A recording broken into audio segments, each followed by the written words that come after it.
أعوذ بالله من الشيطان الرجيم. بسم الله الرحمن الرحيم. يا أيها الذين آمنوا كتب عليكم الصيام كما كتب على الذين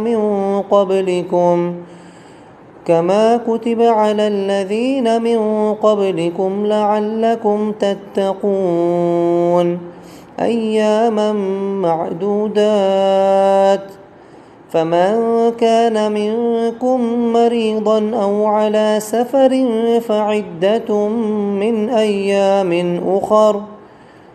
وعلى الذين يطيقونه فدية طعام مسكين. فمن تطوع خيرا فهو خير له، وأن تصوموا خير لكم إن كنتم تعلمون. صدق الله العظيم.